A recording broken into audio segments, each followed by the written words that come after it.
Okay, Math 116, this is video 2 for Chapter 11, and we're going to continue to explore the graphs of sine and making adjustments to the basic fundamental sine function, and then also graphing and comparing cosine functions and graphs.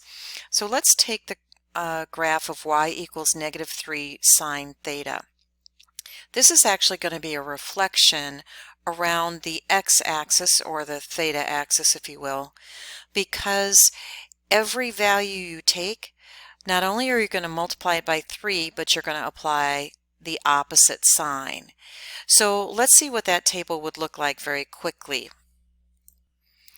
So I found the sine of 0 degrees, which is 0. I multiplied by -3 and I get an output of 0. For 30 degrees, the sine is 1/2, and -3 times 1/2 is -1.5. And 60 degrees, using an approximation of 0.9, you're going to get a result of -2.7 when you multiply by -3.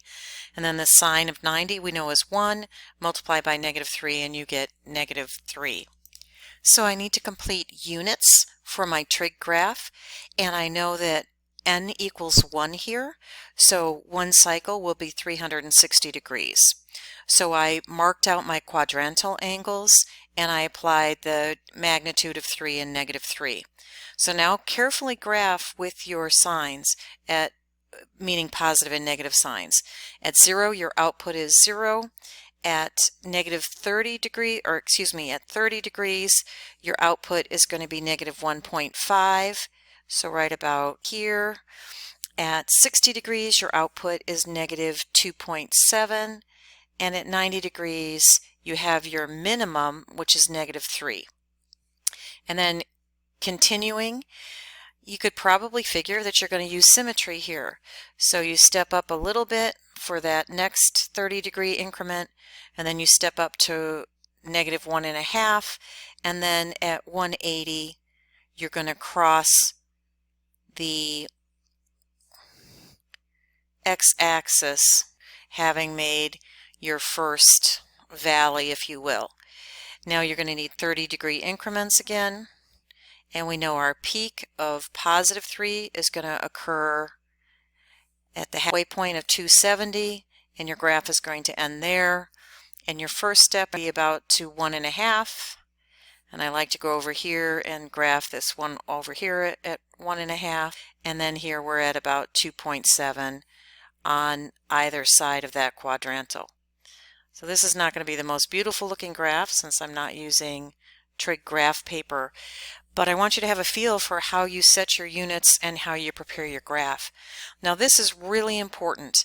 If A is negative, meaning your amplitude, a reflection of that graph across the x-axis, if you will, or across the theta axis. And you still have maxes and mins. Your max will be 3, your min will be -3.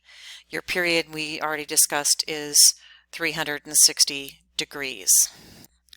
Now let's work backwards. What if you've been given some graphs and you have to write functions using your sine function for graph A and for graph B? Now this is fairly difficult, so let's focus first on graph A. Here's the problem. We know that your basic sine function should start at 0, 0.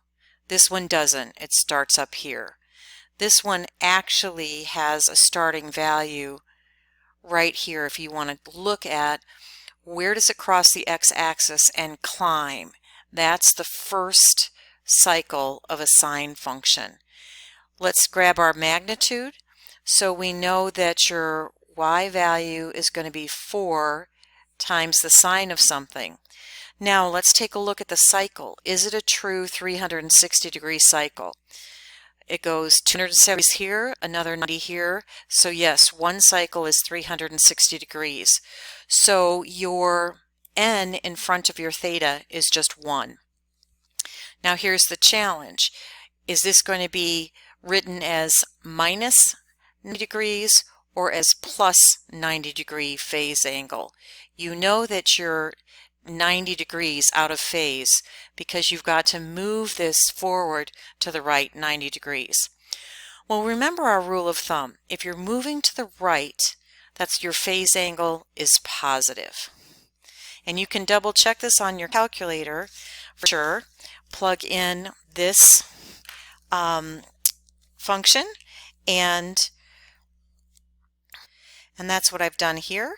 Y or sine of x plus 90, and I'm going to check it. I'm going to use a zoom trig button to graph it, and here we go. There's my sine wave that does cross the x-axis at 4, and you could double check that that angle is negative 90 degrees, but it is.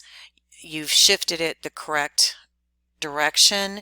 You started at negative 90, you have to shift positive 90, so your sine function is written with plus 90 degrees. Let's take a look at B. If you were required to write this as a sine function, let's take a look at the amplitude. Amplitude is 2, right, here and here. Now, I'm not sure if we're going to work with a reflection or not. Let's not work with a reflection. So we're going to use an amplitude of positive 2. Let's see if it indeed has a 360-degree cycle. Starts at negative 90, ends up at 270.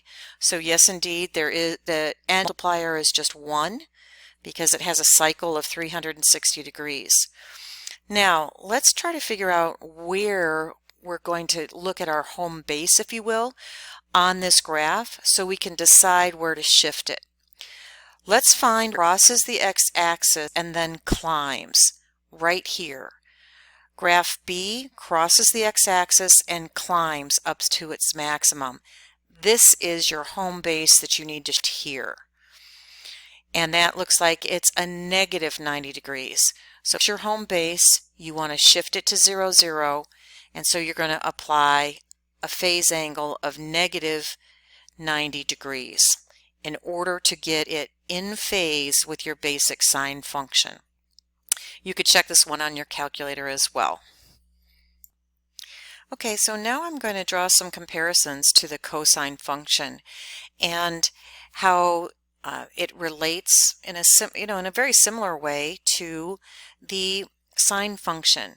We know the period of cosine is also 360 degrees or 2 pi radians, and we know that its y max and its y min are 1 and negative 1 respectively. So let's look at how this graph behaves though. At 0 degrees, cosine of 0 is 1. So if you remember your unit circle, click unit circle over here. Cosine here is 1. Remember, it's the x value. Cosine of 90, on the other hand, is 0. So cosine of 90 is 0. Cosine of 30, we're going to approximate as 0.9. You can check it in your calculator. It's 0.866, so we round up to 0.9 to graph it. And at 60, cosine is 1/2. Now as we move into the second quadrant, remember that this value was 0.5 and this value here was 0.9, thinking about the x values. So we're going to work our way back down.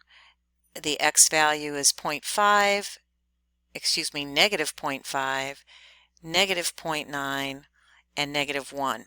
So again, I'm talking about the x values because that's cosine.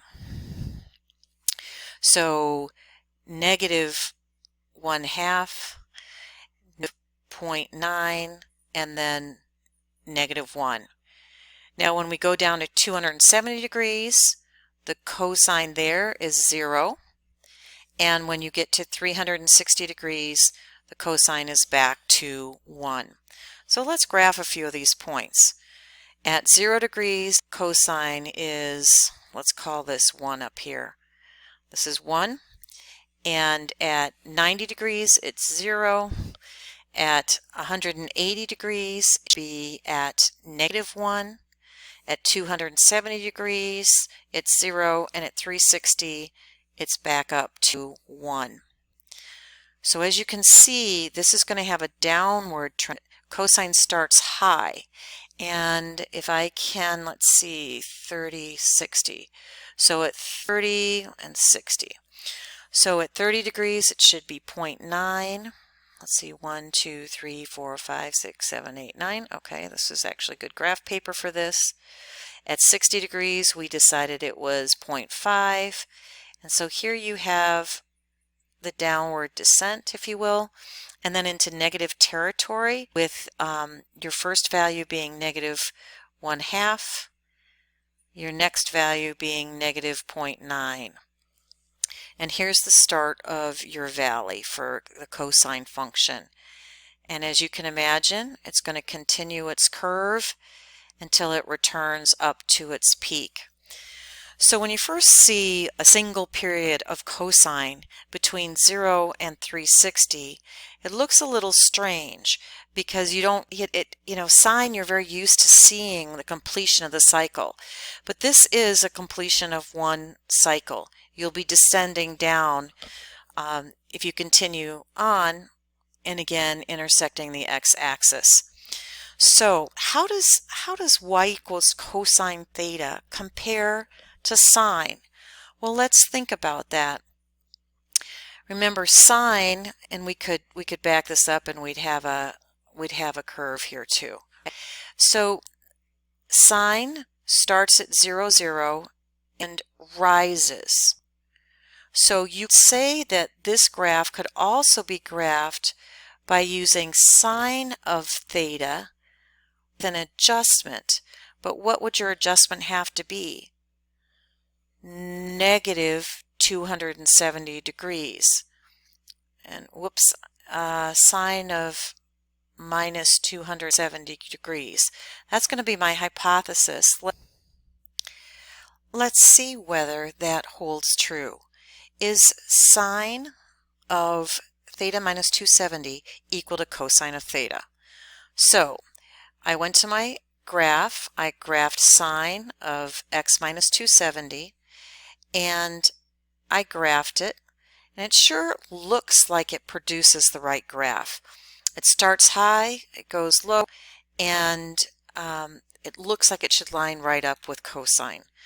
Let's then also graph cosine of x and see if the two of them lie on top of each other.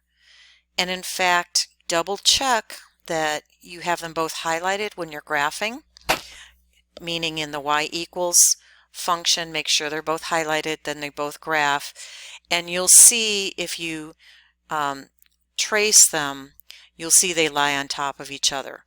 Another way to check is use your table function, and your first one, remember, was your hypothesized sine function, your hypothetical sine function, and it sure shooting lies right on top of your cosine function as well. Now, there is another way to also write this as a sine function.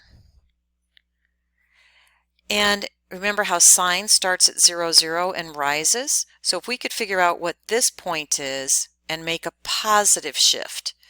So using symmetry, it looks like it would be positive 90 degrees that it had to be shifted. So I'm going to hypothesize that sine of theta plus 90 is going to end up on exactly the same graph.